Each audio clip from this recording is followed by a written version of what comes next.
আপনারা দেখছেন অপরাধ কণ্ঠ।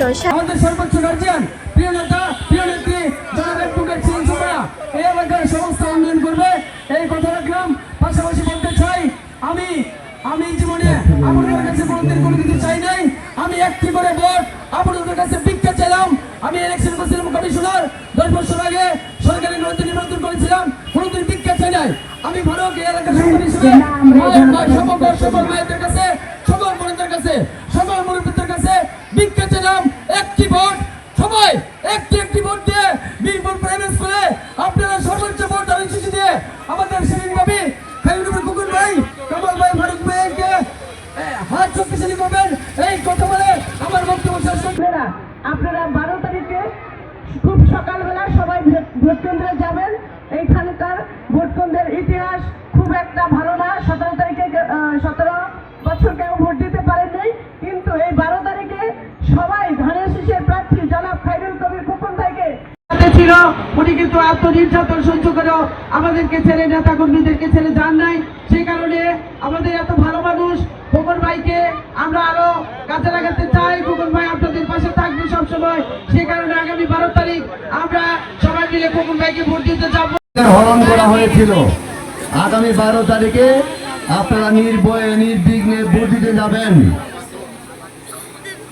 আপনাদের বিবেক দিয়ে চিন্তা করে আপনারা যদি ঢাকা দিতে চান, ভৈরবের ট্রেনে উঠলে কিন্তু ঢাকা যেতে পারবেন না। খায়রুল কবির খোকন চিনিশপুরের বাসিন্দা।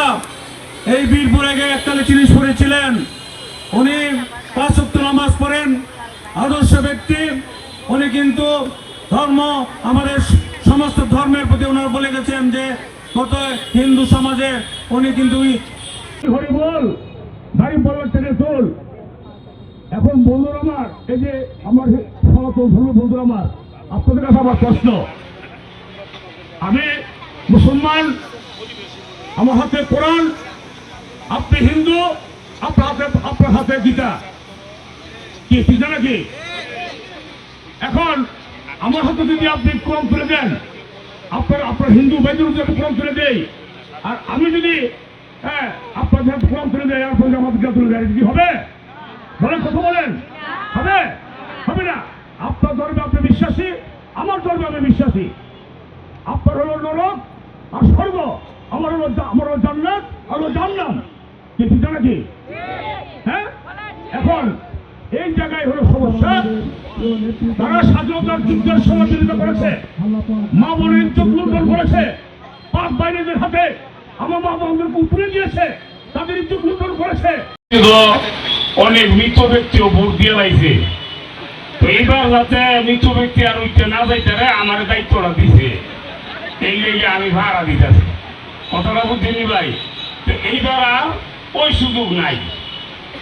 আপনারা এই বীরপুরের মানুষ, আমার বলার কিছু নাই।